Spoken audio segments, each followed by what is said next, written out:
Hello folks, welcome. I'm going to now continue the third and final part of this plaster bat for drying off the wet clay.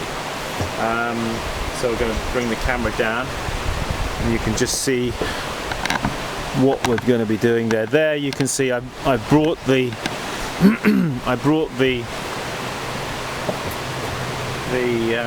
whole lot out here in the sun. It's been out here a good hour or more, and I want to get the frame off the plaster. So I'm going to, on this corner here, I'm going to open the frame like I told you. Alright, and we're going to just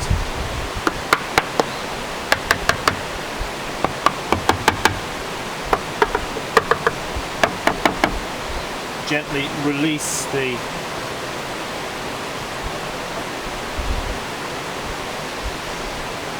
frame from the plaster there.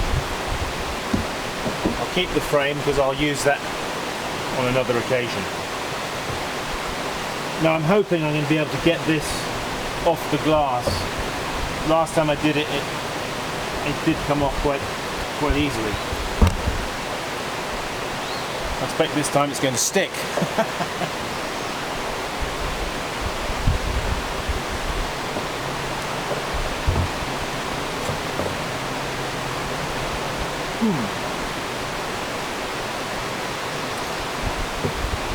Well, it seems to be rather stuck. I'm not actually worried because I know it will release itself in due course.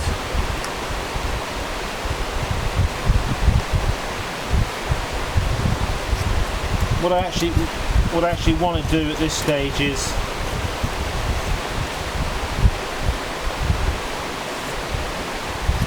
clean up the edges, because the edges, they're kind of sharp, and we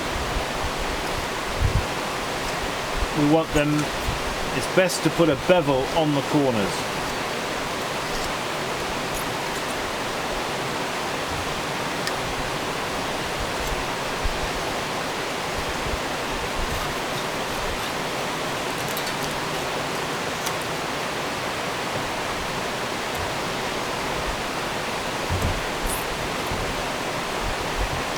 So I just use the blade of a knife.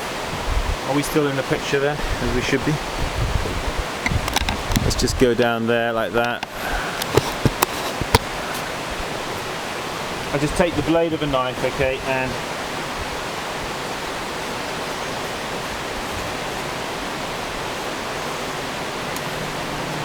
you want to do this though before it gets hard, okay? Because once it's got hard, it's going to be difficult. So break the sharp corner with the knife at a 45-degree angle.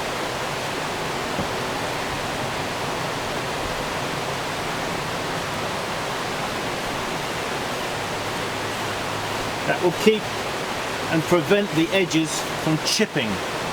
Because one of the problems with a bat like this is that they get broken on the edges. They start getting weak on the edges. So to keep them strong on the edges, that's why we're giving it this 45-degree bevel. And I'm going to do that on all of the edges.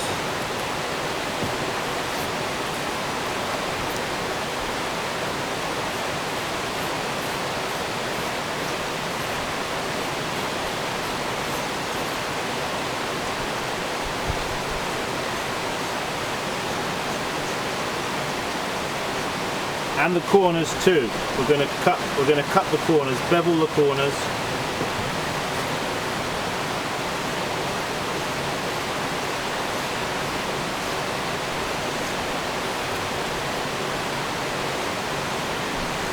"45-degree bevel on these edges."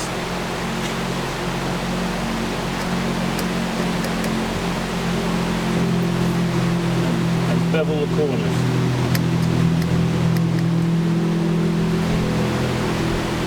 head.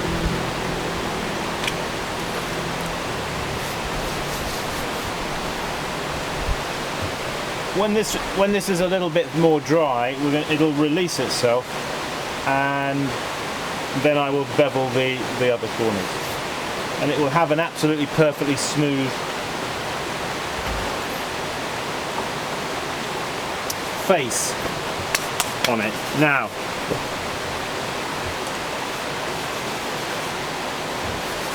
what I do now is I've got another one here that I did before, the previous one, which is now dry, and I've got some clay I need to put out on it to dry. So that one I just made, if you can imagine, it's going to look like this, again with the beveled edges. Can't stress the importance of that enough. Bevel the edges. Okay, I'm just moving this now right down there because I've got some clay here I need to get out. I won't be actually leaving the clay in the sun here. You can see the discoloration in the clay is where it's been rotting down nicely.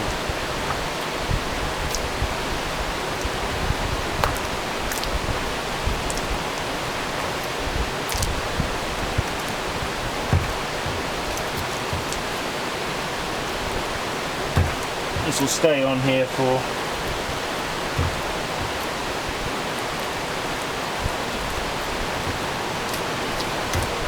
five hours, something like that.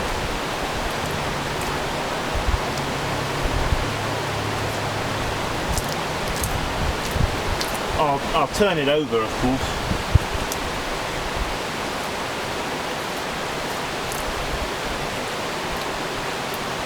After probably a couple of hours. It's nice and plastic, this clay, because it's been rotting down nicely. Well, I hope these plaster bats are helpful to somebody. You know, you can actually, if you've got clay, fairly fine consistency clay without grog in it, you can make clay bats and bisque fire them and use them in the same way as what I've done with these plaster bats. So my next job is to take this and put it inside out of the sun.